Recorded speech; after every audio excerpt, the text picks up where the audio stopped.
Shalom, bonjour à toutes et à tous. Je voudrais te parler rapidement de l'importance de rédiger la vision que le Seigneur t'a donnée.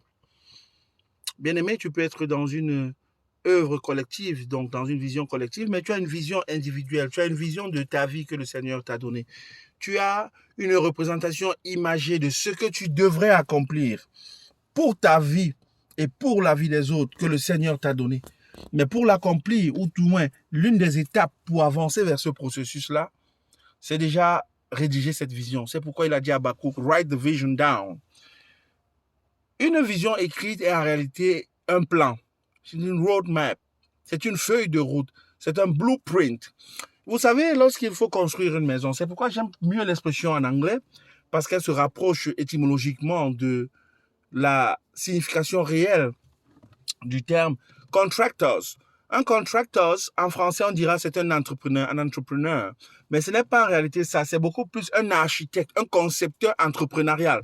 Vous voyez, lorsqu'il faut construire une maison, on a besoin des maçons, on a besoin de la plomberie, des plombiers, des électriciens, on a besoin des carreleurs. Bref, on a besoin de plusieurs personnes pour réaliser une œuvre de construction architecturale, de construction en bâtiment. Sauf que tu ne commences pas le travail si tu n'as pas de plans. Il te faut dans les plans du maçon, les plans de la plomberie, tous ces divers plans. C'est ces différents plans-là qui te permettront, un, d'estimer le coût de l'œuvre à réaliser, deux, de connaître les différentes phases de réalisation, trois, d'avoir toujours présent à l'esprit qu'il y a ça ou ça ou ça à faire. Vous voyez, c'est tout comme lorsque vous allez faire les achats. Vous n'entrez pas, très souvent, il faut utiliser les listes. Pour ceux qui n'en avaient pas jusqu'ici, développez cette habitude. Utilisez les listes lorsque vous allez faire les achats. Parce que dès que vous entrez dans un supermarché, si vous n'avez pas une liste, imaginez tout simplement quelqu'un qui a l'intention de préparer comme menu un plat de ndolé avec des miondos, mais qui va au marché et achète le macabo avec la pulpe de noix. L'on penserait à suffisance et à juste titre qu'il prépare un plat de coq. Parce que c'est ça son intention. Pourtant, lui s'est dit non, je vais mettre les noix dans le ndolé. On sait juste que ce n'est pas possible, ça ne se fait pas. Une façon de dire que quoi? Lorsque tu n'as pas de liste, tu peux être sous le coup de la séduction des denrées alimentaires qui sont autour de toi. Tu peux voir des denrées alimentaires autour de toi, tu peux voir des vivres, tu les achètes alors que tu n'en as pas forcément besoin. Tu peux acheter des vivres, oui, parce que tu en auras besoin plus tard, mais elles ne sont pas indispensables, surtout si tu as un budget limité.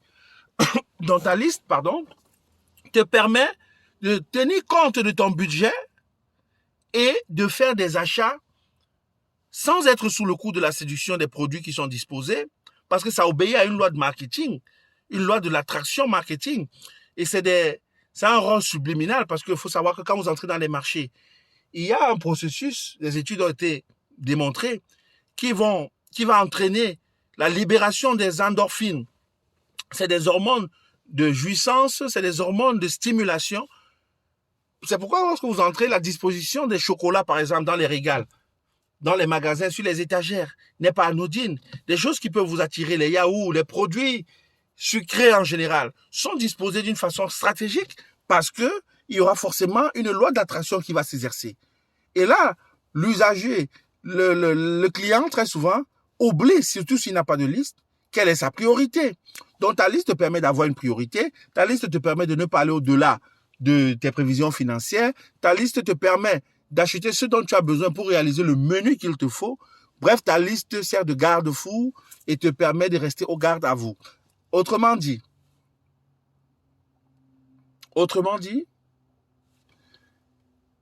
une liste pour les achats, un plan pour la construction de maisons sont indispensables.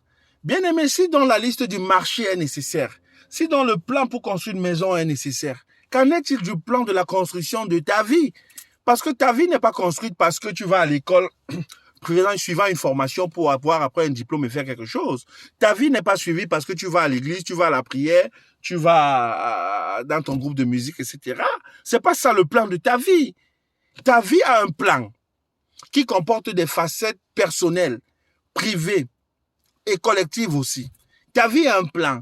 Le but de ta présence sur Terre doit être résumable en une image, en quelque chose. En fait, vision is a technical picture of what you're supposed to be on this earth or as what you are supposed to achieve. It's a technical picture of your life. It is a blueprint.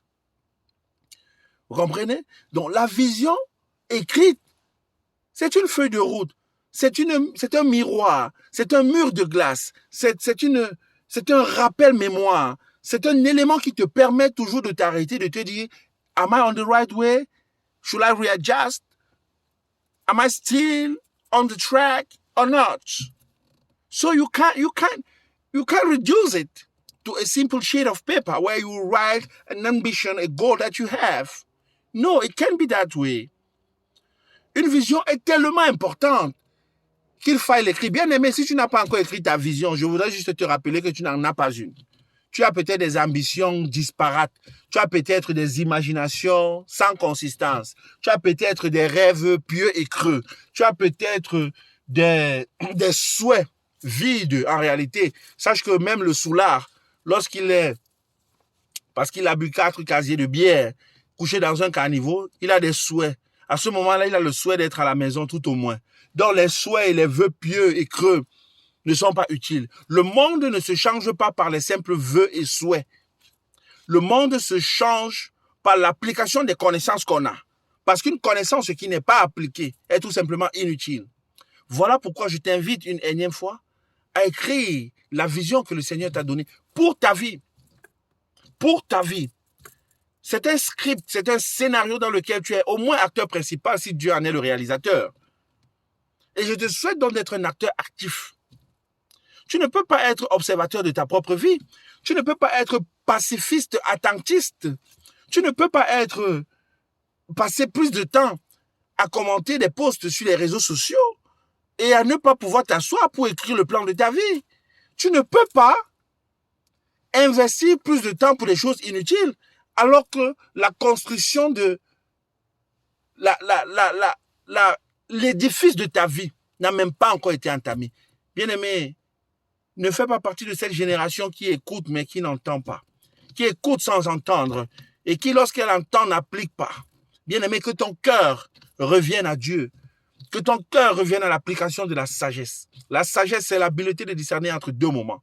Un moment où le Seigneur a une grâce qui surabonde encore peut-être malgré notre ignorance et un moment où il dit stop à la grâce. Il faut passer à l'action. Je t'encourage, n'abandonne pas tes rêves, n'abandonne pas tes plans. Je reviendrai pour te parler d'une bonne idée, a good idea versus a God idea.